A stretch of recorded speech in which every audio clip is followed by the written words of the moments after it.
भारत की फार्मा कंपनियों ने ऐसी दवाइयां बाजार में उतारी हैं जो दिल की सेहत को बेहतरीन रखने के नाम पर बेची जाती है।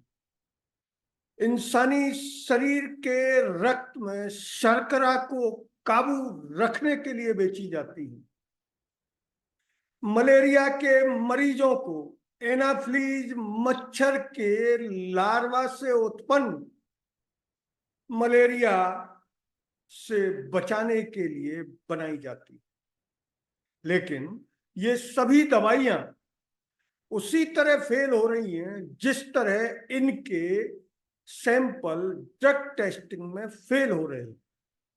कोरोना काल में जिस रेमेडी शिविर को रामबाण बताया गया उसके सैंपल 8 बार फेल हुए और वो अवधि है 2018 से 2023 के बीच की। तो high blood pressure, diabetes, malaria, Covid या दिल की बीमारियों का इलाज करने वाली कई प्रचलित दवाओं के ड्रग टेस्ट फेल होते रहे। जिन कंपनियों के ड्रग टेस्ट फेल हुए हैं उन्होंने सैकड़ों करोड़ के इलेक्टोरल बॉन्ड खरीदकर पॉलिटिकल पार्टियों को दिए हैं। इन पॉलिटिकल पार्टियों में अकेले बीजेपी शामिल नहीं है, इसमें वो सभी शामिल हैं जो चुनावी राजनीति कर रहे हैं। ऐसे दलों ने हजारों करोड़ का चंदा लिया है। ऐसी कंपनियों में 23 फार्मास्यूटिकल कंपनियां और एक सुपर स्पेशलिटी हॉस्पिटल शामिल है जिसने इलेक्टोरल बॉन्ड खरीदकर करीब 762 करोड़ का चंदा दिया है। मजे की बात यह कि इनमें वो कंपनियां शामिल हैं जिनकी दवाओं को प्रिस्क्राइब करने वाले डॉक्टर खास हिदायत के साथ मरीज को देते हैं कि वो इन प्रतिष्ठित कंपनियों की दवाइयां ही खरीदें। इन प्रतिष्ठित कंपनियों के नाम जानकर आप चौंक जाएंगे। इनमें पहली कंपनी है टोरेंट फार्मास्यूटिकल लिमिटेड।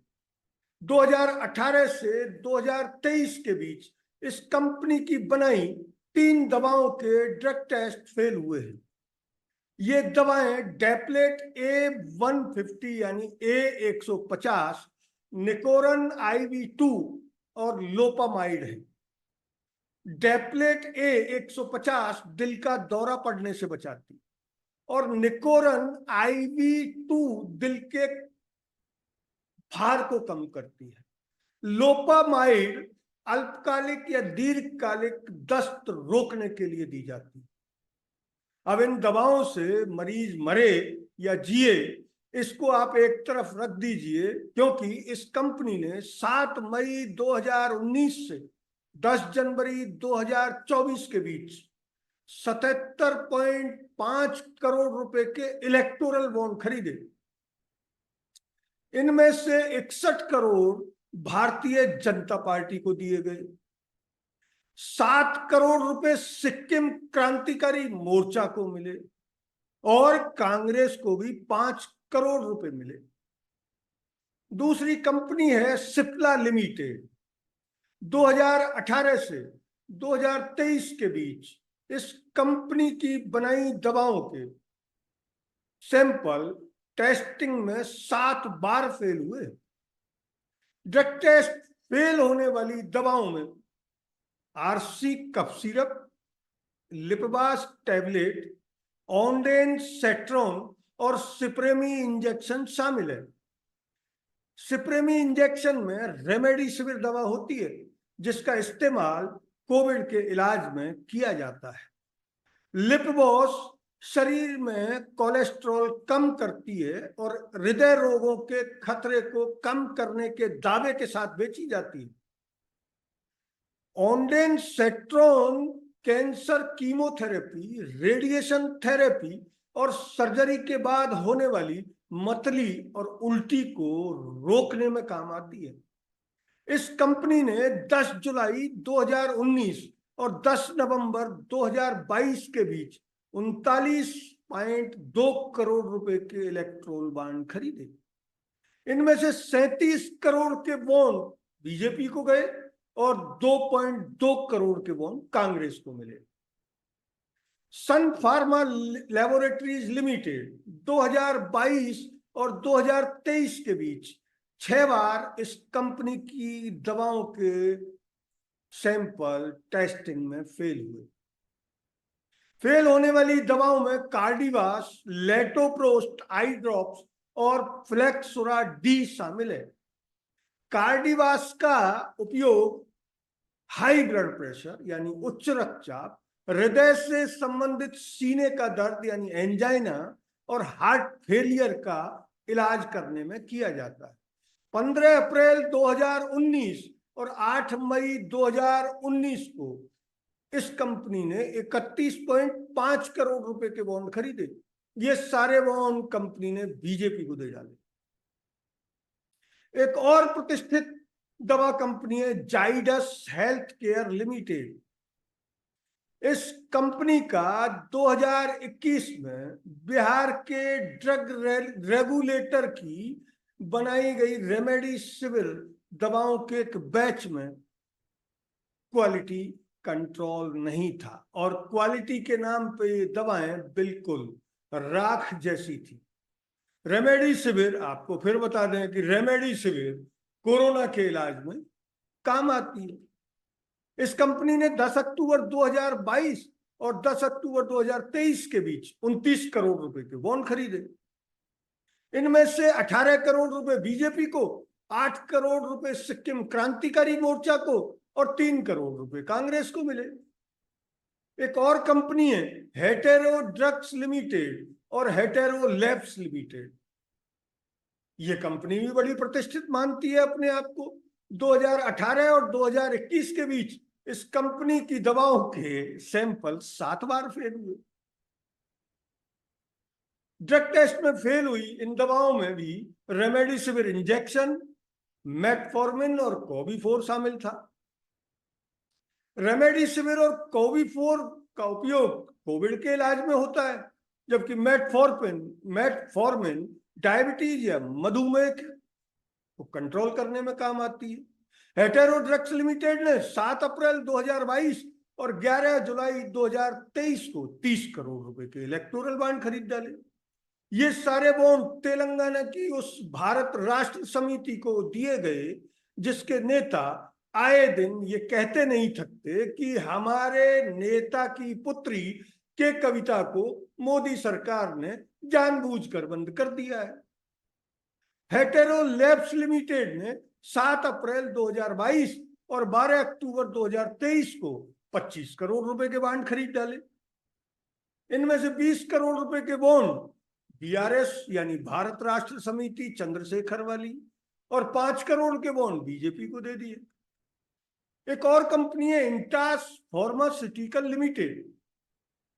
जुलाई 2020 में इस कंपनी की दवा एनाप्रिल का ड्रग टेस्ट फेल हुआ। एनाप्रिल का इस्तेमाल उच्च रक्तचाप और हार्ट फेलियर के इलाज के लिए किया जाता है। इस दवा को दिल का दौरा पड़ने के बाद भी दिया जाता है।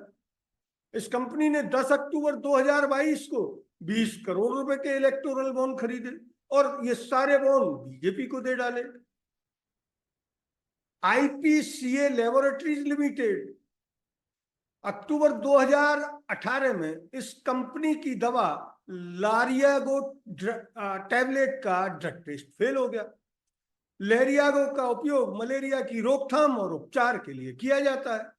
10 नवंबर 2022 और 5 अक्टूबर 2023 के बीच इस कंपनी ने 13.5 करोड़ रुपए के बॉन्ड खरीदे और 10 करोड़ रुपए के बॉन्ड बीजेपी को दे दिए और 3.5 करोड़ के बॉन्ड सिक्किम क्रांतिकारी मोर्चा पार्टी को दे दिए। ऐसी ही एक कंपनी है ग्लेनमार्क फार्मास्यूटिकल लिमिटेड। 2023 और 2022 के बीच इस कंपनी की दवाओं के ड्रग टेस्ट 6 बार फेल हुए। जो सैंपल फेल हुए उनमें टेल्मा एम, टेल्मा एच और जिटेन टैबलेट शामिल है। टेल्मा एम और टेल्मा एच का उपयोग हाई ब्लड प्रेशर के इलाज में होता है। जिटेन टैबलेट डायबिटीज के इलाज में काम आती है। इस कंपनी ने भी 11 नवंबर 2022 को 9.75 करोड़ के बॉन्ड खरीदे और ये सभी बॉन्ड बीजेपी को दे दिए।